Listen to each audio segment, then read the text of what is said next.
Morning, welcome back to another episode of Ali's Digger Diary. It's Saturday today. I had a phone call back end of yesterday. Customer's got a DX10 micro digger out on hire, and he needs it up and running as soon as possible because it's out all week. And as you know, I'm booked up on Monday for the full day. So this machine's out West Cumbria.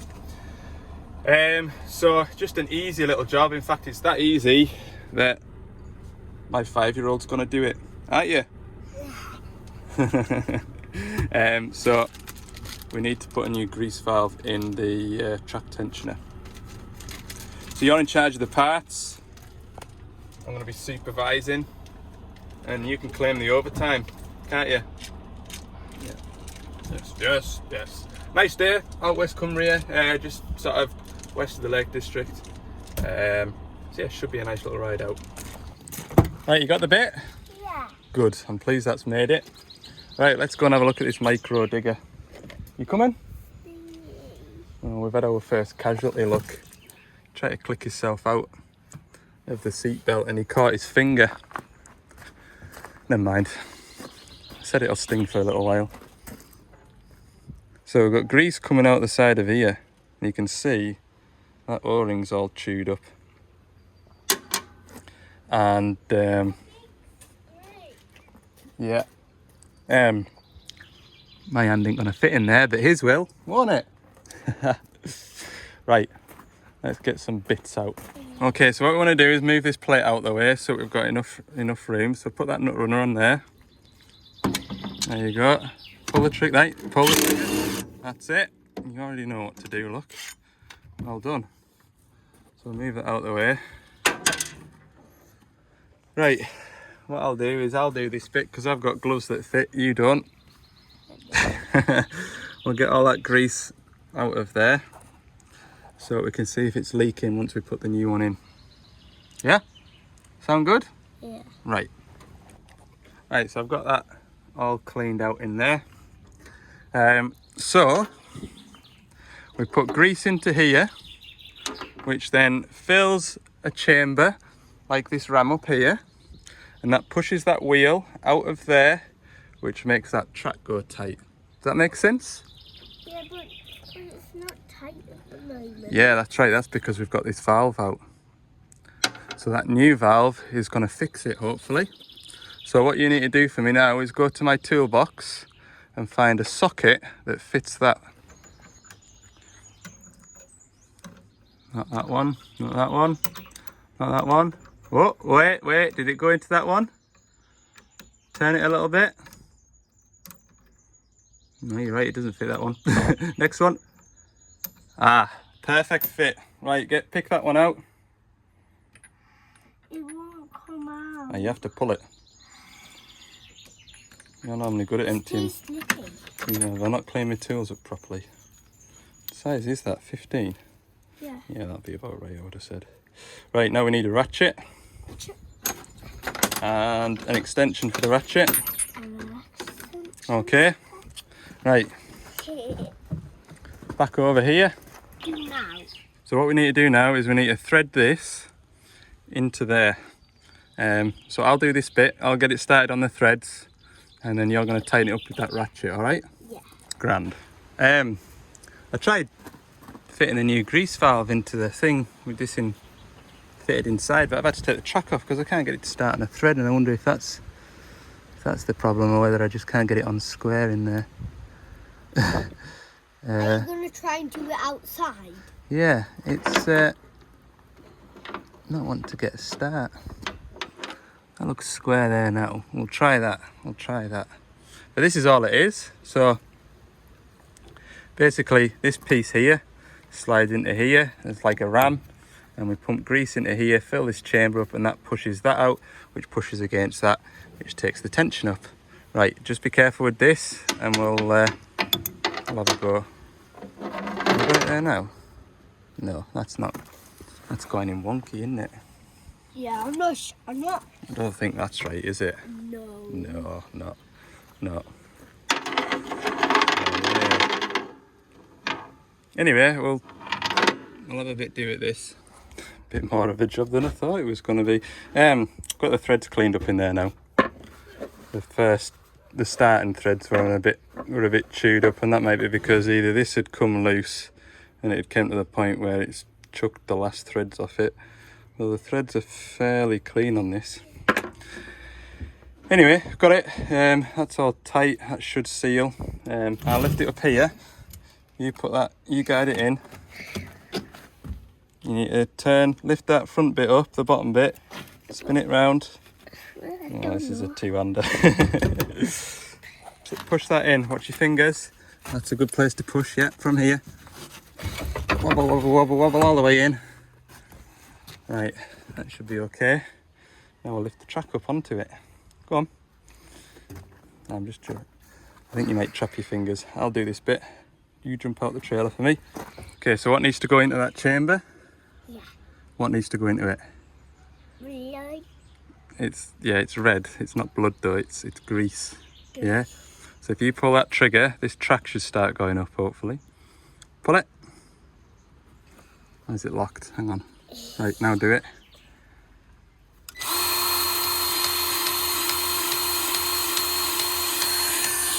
No, wait, stop. Right, try now. Whoa, stop.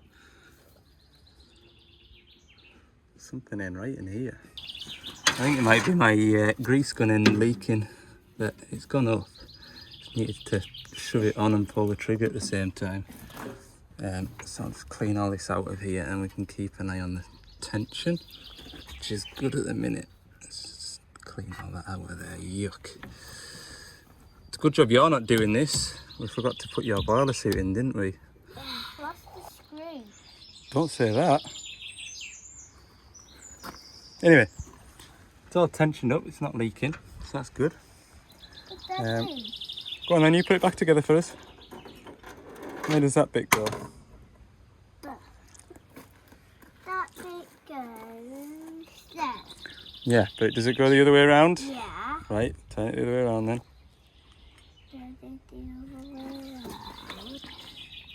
So take your bolt out. See, so you can see on the metalwork that it's had a bolt in there. So it looks like it goes like that. So put your bolt into that hole there. Whoops. I think we need the knuckle again. Right, screw it into there. Other way. That's it, nice and gently. Keep going. Perfect, keep going. That got a start? It's got stuck. Got stuck. What is happening? No, it is there. It's just a monkey thread. Right, and then we need to play it for here. Yeah, we ba. Right, put that onto there. Right, you hold that handle. Holding it. Put it round that way. Yeah, that's it.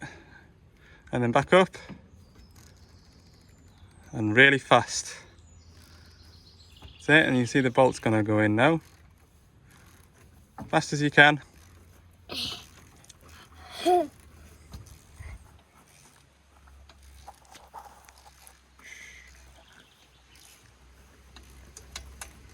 Faster. You're getting there, like. Right, keep going. Is it going tight now? Keep going. Right, now nip it up. No, don't pull it off. Right, push down on it. No, down on the bar. Come back up to the top. Come back up to the top with it. Huh? Yeah, right, now go down the other way. Go the other way. No, that's it. Oh. Right, hang on, I'll show you and then you can do that one. That's it, and back up to me. Keep going, push all your weight onto it and back up to me, then it doesn't slip off and you smack your head on the track. And push down again. Go on, push. Push it. Well done. Good job. We've just fixed the digger. Yeah. Good job. Right, there we go. All done. Safe as houses. Grand.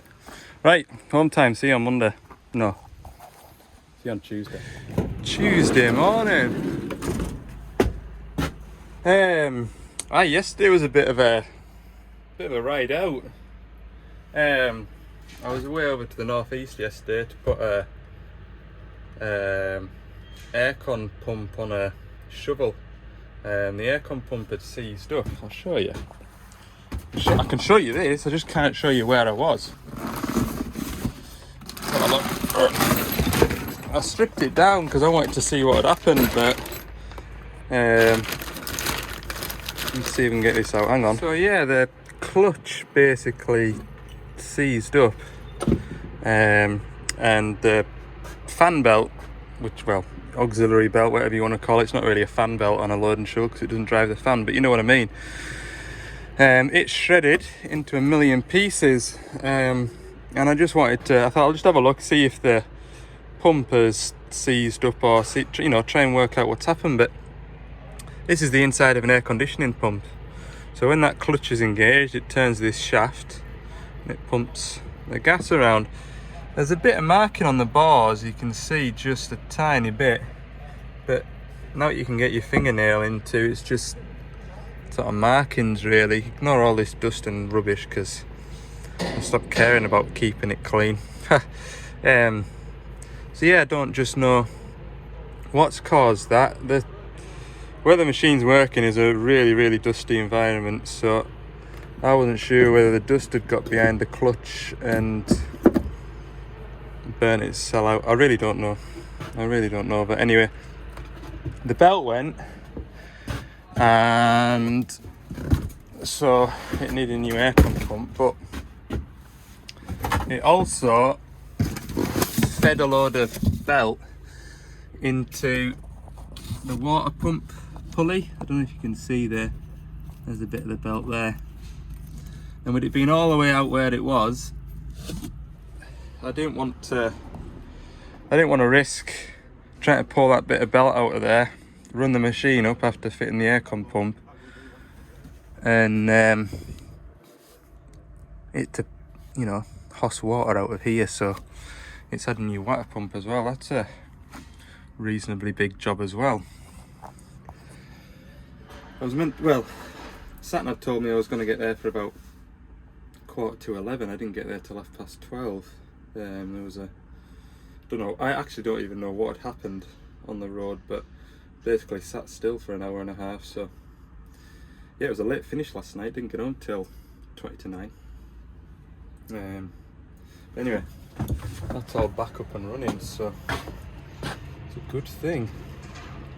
But yeah, a bit of a queer one that. Any road, today I've got a little 6-ton digger towards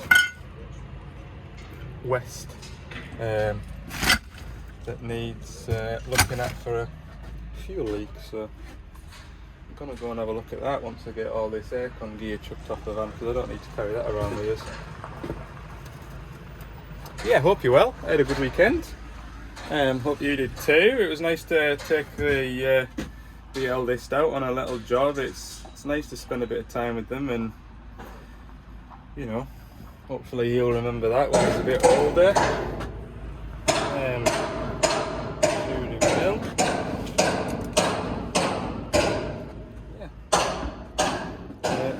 I'm in a right good fettle. Fuel leaking under here somewhere on that one, and this one's damp as well. Right. First job of the day done. Yeah, the injector pipe was loose, or the fitting into the injector was loose.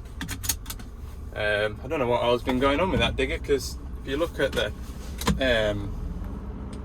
paint on the injector pipes, paint's missing on the first 2 injectors.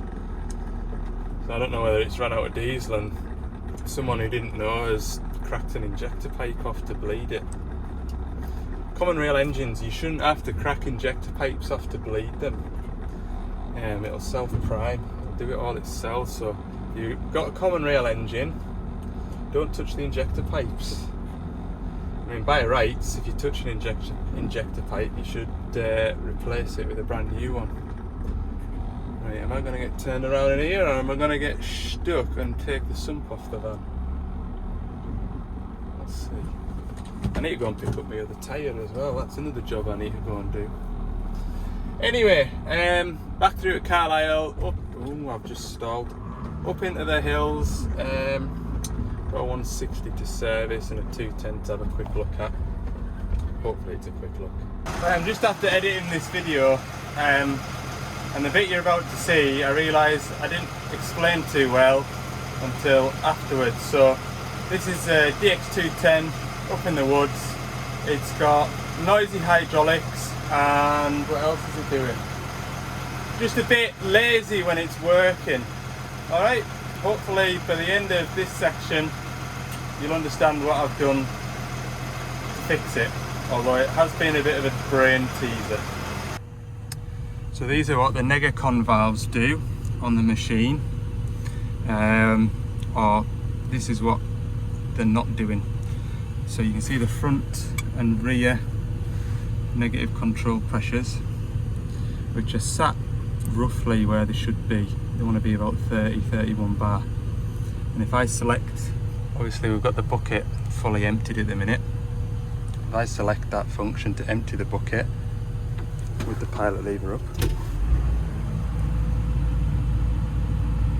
I'm going to empty the bucket out, and the negacon valves are doing the exact opposite. They are increasing the pressure, and we've got that noise, and then once I've almost fully selected the spool, the pressure drops away, which is what it should do. So we'll change those valves out to see if that makes a difference. So I have both my negacon valves replaced. Negacon valve is that valve there and that valve there on the valve chest. So if I look at my pressures now, I've got 30-ish bar, and if I empty the bucket, so do the same function as last time,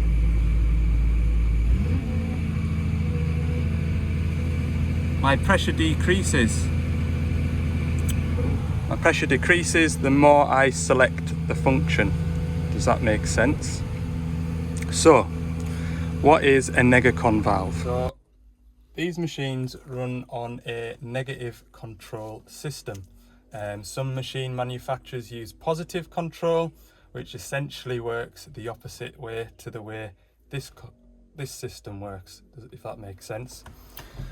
So when my engine is idling, my pump is at minimum displacement, so we're not asking for oil flow, so the pump doesn't need to put excessive load on the engine, and so therefore my pump basically looks like that.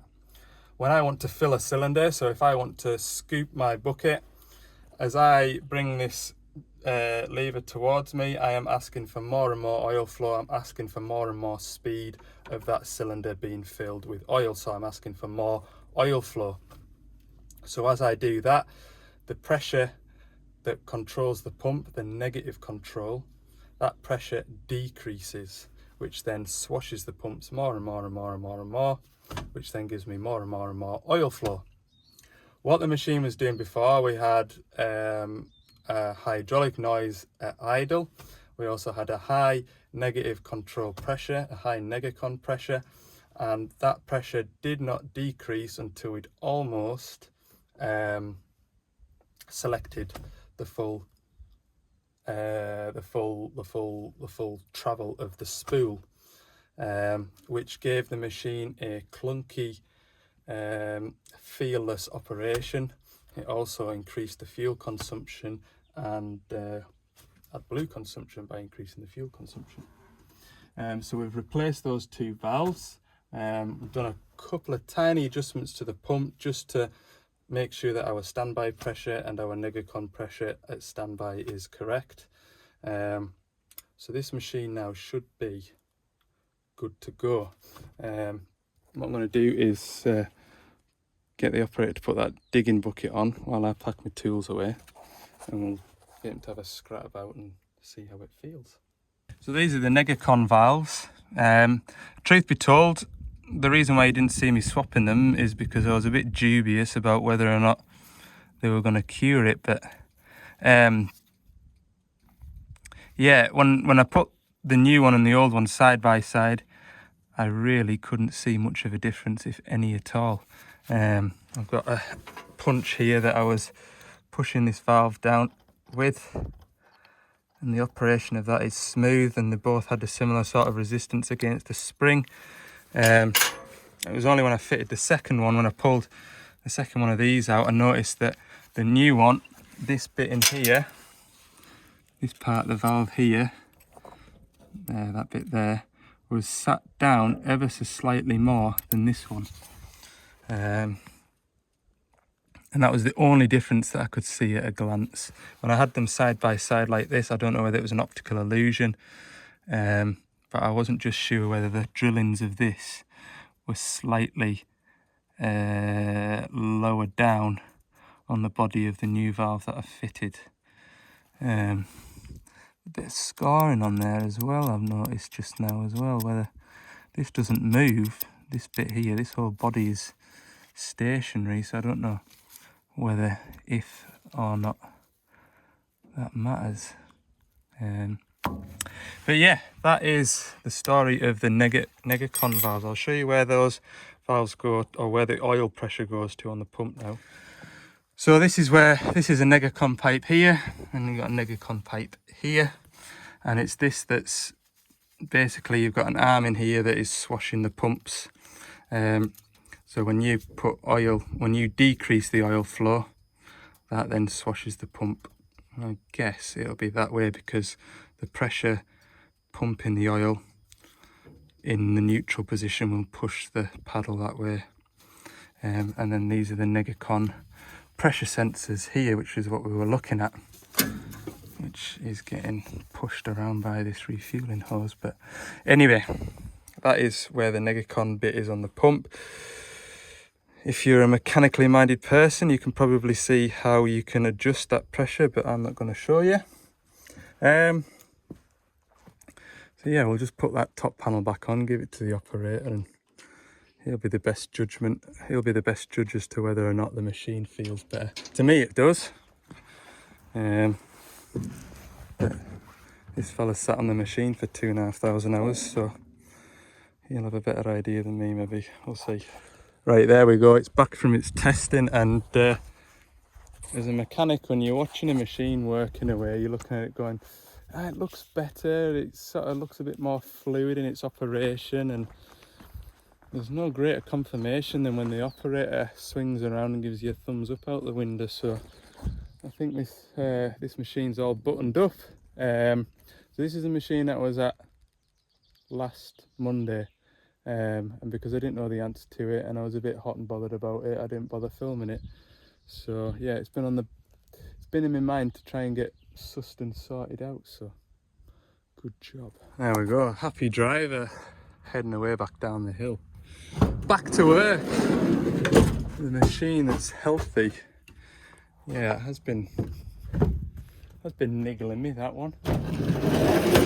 Cheeky little parsnip, but there is another DX210 doing similar, so I think I've hit two birds with one stone, if that makes sense. Although I haven't visited the other 210 yet because the customer can't stand the machine down at the moment.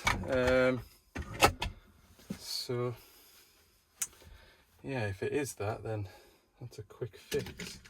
Right, I am heading to a high track now in the same woods, but it'll probably take me about 20 minutes to get there because the road up here is awful.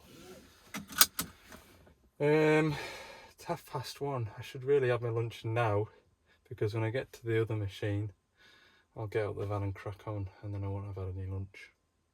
Good idea. I'll have some lunch. Right, here we are. This digger I haven't seen for a while. To be fair, it's kind of had a driver, well, it's been in one of those situations where it hasn't had a full-time driver on it. It's had a driver for a day or two here and there, so it's taken a while to clock up its 500 hours. So yeah, we'll give it a good look over. And like I say, it's just a 500-hour service, so I must need to go and get my keys. Give it a good look over, make sure it's fit to boogie, because the problem when you have a machine that just has a driver here and there occasionally, it develops things that people don't notice because they're not on it all the time. So we'll just give it a good check. But these high tracks, they have been very good. Been very reliable, these Dash 7s. I'm trying to think what this thing's for. And I remember now, it's got another control box there. This machine had an automated planter on it. So instead of digging mounds over, and then a week later a team of planters will walk up and down the hillside putting saplings in, it had this attachment on it, and it sort of planted the tree instead of, I think you start to pull them out. What's the best way to describe it? It's like a big frisbee with saplings on it, and then it kind of like spears a sapling into the ground, and then, you know, like that. Google it, automatic planter, something like that. That's what that control box is for. I presume it's just swung out the way like that, so you can... Ooh, has it been damaging the screen? It's damaged the screen, look at that. Anyway, yeah, that's what that's been doing. That's what that's for. Right then, I'll get it warmed up, start it up. I'll give it a workout as well, just have a feel of it, make sure everything's as it should be. Alright, I've had it running for 10 minutes, engine oil's coming out nicely. Filters today are all in here, 1, 2, 3, 4. I'm having a really good day today. Everything's going to plan and in a timely manner. Yesterday everything went well, but it just didn't occur in a timely manner, and I don't really mind so much because, you know, I don't mind working late, is what I'm saying, as long as everything goes as it should do, which it did yesterday. So I was in a pretty good mood, and I got everything done, but it was just a late finish. And today everything's going well. It's 3 o'clock, so I should be back at home for 5 o'clock-ish, something like that. And there's nothing now on my jobs to do list that should give me any surprises. The phone hasn't rang with anything major that I need to drop anything and go and run to, so I can just quietly tick off my list of jobs to do, which means that I'm quite laid back at the minute. It's quite nice. I should make the most of it.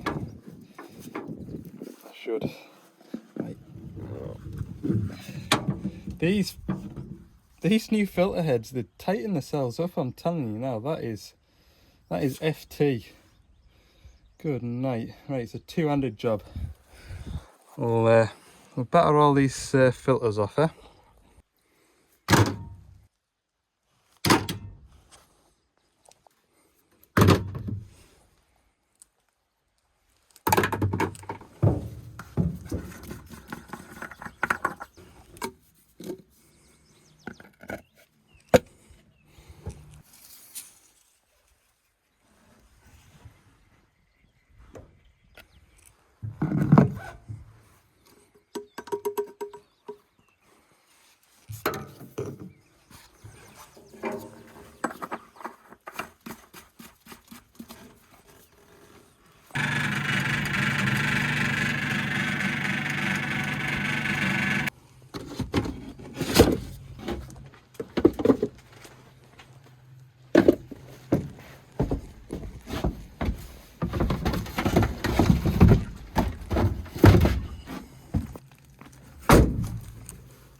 serviced up.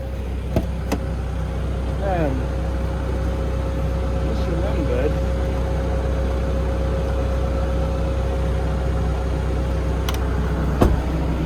this machine will need the software update for the screen, so I'll do that while I'm here.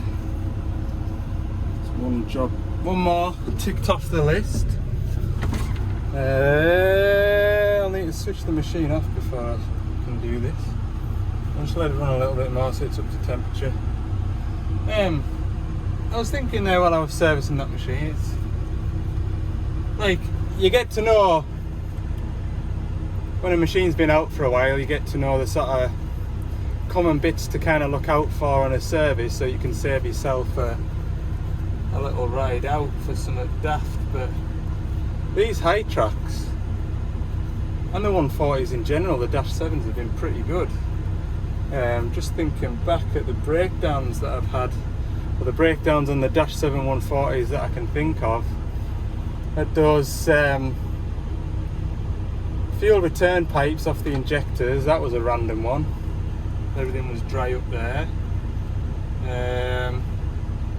That oil cooler bracket that had that fitting wedged in between and caused an engine oil leak on that 140, it was all dry in there. Try to think of what else, other than daft little things like work lights not working, I suppose, but they've been a pretty reliable machine over the last 2 years now. I go as far as to say I don't think this one has broken down at all. And it's from 3,500 hours. Don't think that's bad, especially given that it's in forestry, which you would argue is a pretty harsh environment. So yeah, they're doing well, these diggers, which makes it pretty uneventful for me. Right, it is just after 4:30. That has been a good day, that. Fair enjoyed myself. Come out of here now, get home safely, and that'll be the job done. This hillside here, this one in particular. See that stick sticking up over there? I took 40 litres of hydraulic oil up to that stick. It's funny what you remember. That must have been, well, they were mounding it, obviously. There was 3 of them on this hillside.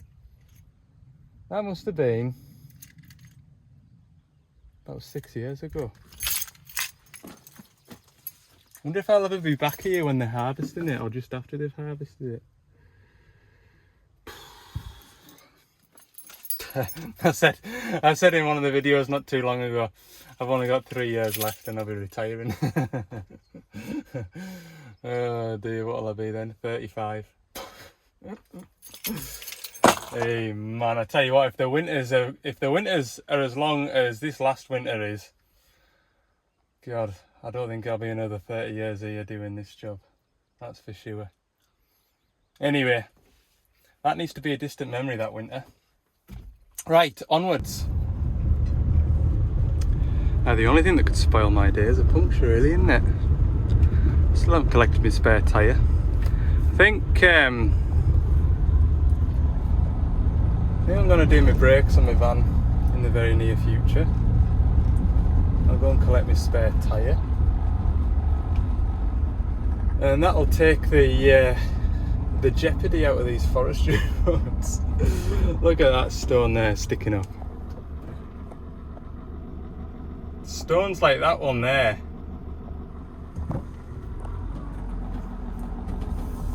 That'll put a dampener on the day. This bit of road's great compared to what I've been on. The bit to that 210, oh, the road, horrendous. This is lovely, this.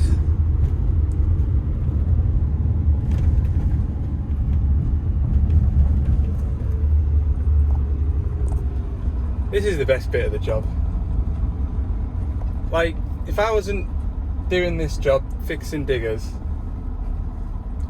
there would be absolutely no reason whatsoever for me to come here, see what I'm seeing, and I would imagine there'd be absolutely no reason for me to be here. It's great. Go to places you would never normally go to, and on days like today, it's quite nice. Different story when it's sheeting down with rain. See all the way through the Lake District in the distance over there.